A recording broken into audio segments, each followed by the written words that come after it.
Gleðilega þjóðhátíð, kæru vinir nær og fjær, öll eru þið nú falleg.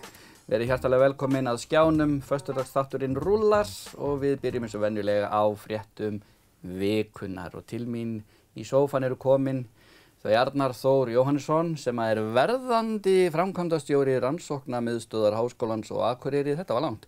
Og hún Albertína Friðbjörg Elíasdóttir sem er nýráðin framkvæmdastjóri, ég ætla að segja bara SSN, þetta er alltaf langt. Verið hjartanlega velkomin. Tíminn er búinn, skiljið, þegar maður er búinn að segja þetta allt saman. Þetta er alveg tjátt. Jæja, gleðilega hátíð. Gleðilega hátíð. Sömuleiðis. Já. Það er sannarlega gleði dagur. Þetta er gleði dagur. Það er náttúrulega svo náttúrulega mikil gleði í bænum. Það eru menn að þenja, það eru menn að bræða dekk og hérna að drekka einhverja óáfenga drykki á bíla í tilefni af útskrift og svona. Jú.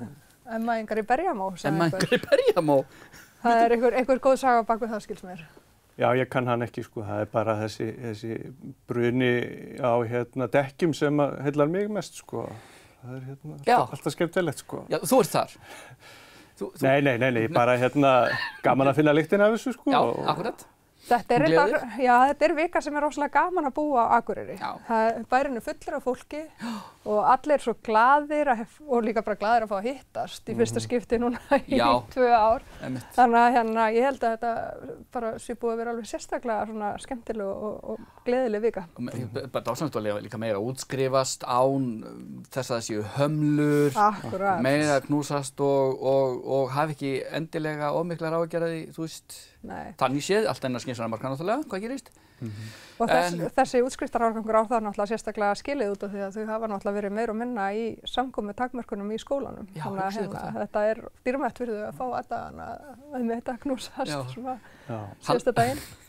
Haldið þið svona skalum 1 til 10, haldið þið að verði sturlun? Haldið verði bara varlega? Það verður örugglega mikið fjör, sko. Já. Það hlýtur að vera. Það er skylda þeirra að vera í stuði. Alveg klárlega. Já.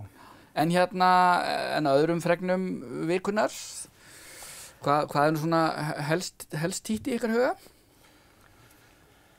Það er bara svo margt einhvern veginn búið að vera í bara síðustu vikurnar, má segja. Það er náttúrulega, var nú svolítið skemmtilegt út þegar nú var ég að keyra í vinnuna áðan, fyrsta vinnudaginn.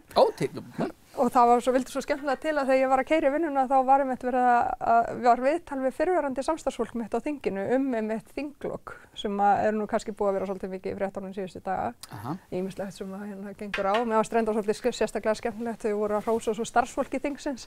Ég held að fólk gerir sér ekki grein fyrir að þingi gengur ekki án þessa frábæra starfsfólks sem að þar er.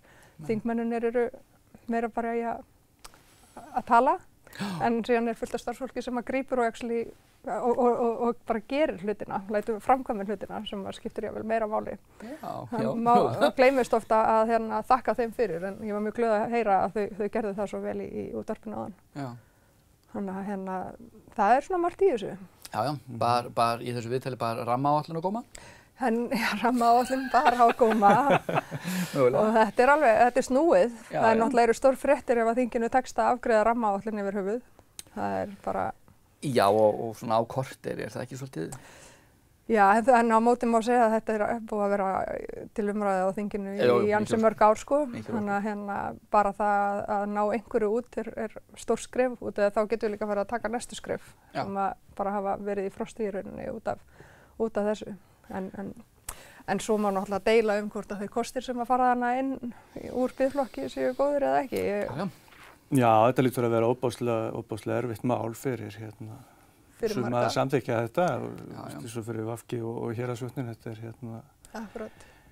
Þú ert auðvitað að taka þennan kost, svo tökum hann sem dæmi, sko, þetta er svona pínu symbolist að færa hann úr verndarflokki yfir í þennan biðflokk, það er sendir svona ákveðin skilaboð sem er svolítið erfitt kannski fyrir marga að svara fyrir sem að hafa barist fyrir þessari verndun í langan tíma. Einmitt, og ferðaþjónustan náttúrulega veifa og segja halló, það þarf líka að skoða virkjunarkosti með til ferðaþjónustunar og svo framvegis.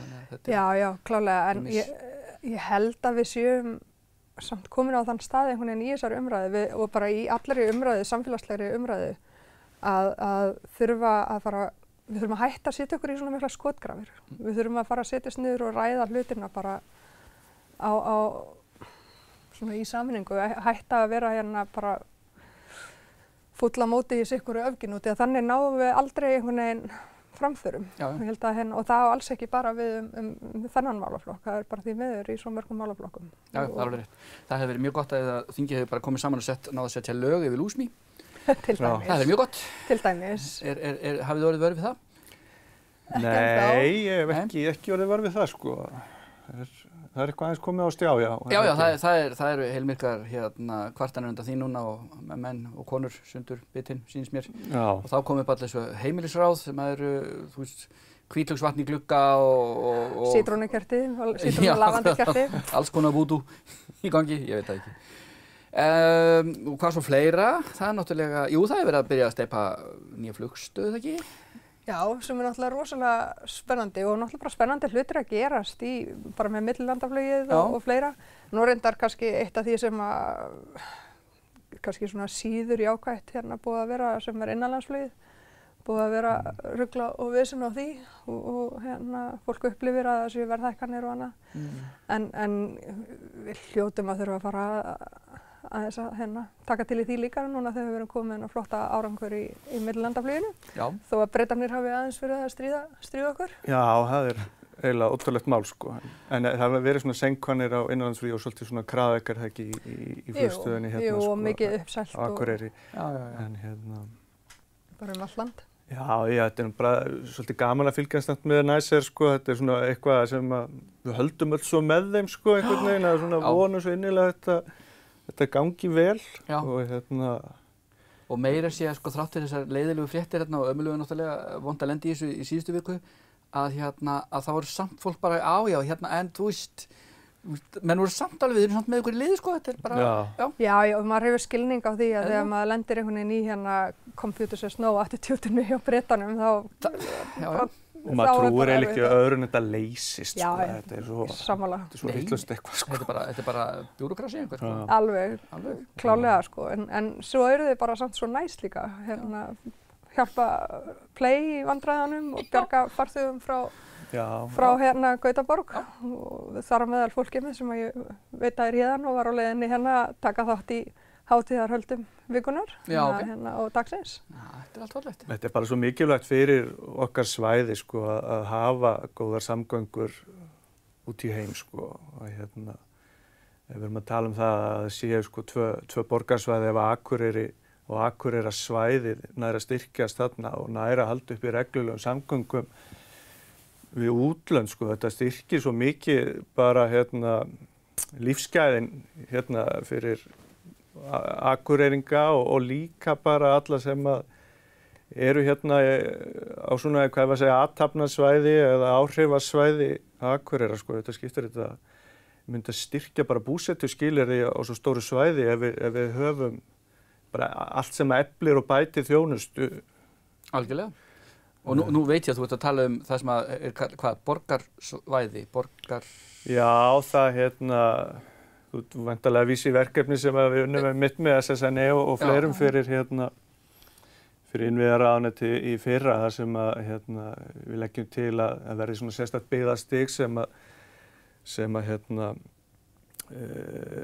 Akureyrarsvæðið fái, sko, og þá væri svona næsta stig í því að fara að skilgreina svolítið svona hvað ég var að segja, ábyrgð og skyldur Akureyrar og þá erum við að tala um til dæmis þetta er náttúrulega millilandaflug en líka bara sjúkrahúsþjónustu, menningu og listir, háskólann og alls konar sem eflir held í svæðið í heild sinni, sko. Við höfum ekki horfa á það nefnilega þannig, sko, Akureyri sogi allt til sín, sko, í kring ég held einmitt að það bæti mikið og efli sveitarfélögin í kring ef Akureyri gengur vel, enda sjáum við það er verið að byggja mjög mikið og útluta lóðum í öllum nágrannasveitarfélögum. Já, ég þekki það nú. Já. Og þetta er það væntanlega eitthvað sem að bíður þín þegar þú nú komin í starf? Já, klálega og bara það er nefnilega svo merkilegt eins og Arnar er að segja, sko, að við erum að sjá ofsalega bara spennandi uppbyggingu í öllu landshlutunum og bara í rauninni á landsbyggðunum öllum ef út í það er farið. Við erum að sjá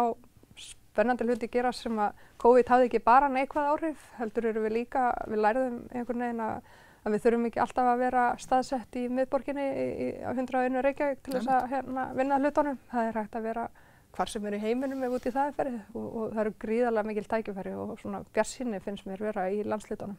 Gott, ásænt, bjartsýni landslitunum. Þetta eru fín lokaorð á fréttum vikuna, nema ég ætla að setja eina rúsínu í pulsuendan. Mér langar til þess að þakka forvera mínum í stólnum sem var hér á undan. Langar til að þakka, óska honum Villa vandræðaskáldi hjartanlega til hamingju með grímuverðlaunin sem hann hlaut í vikunni. Já, sannarlega verðskulduð. Sannarlega verðskulduð.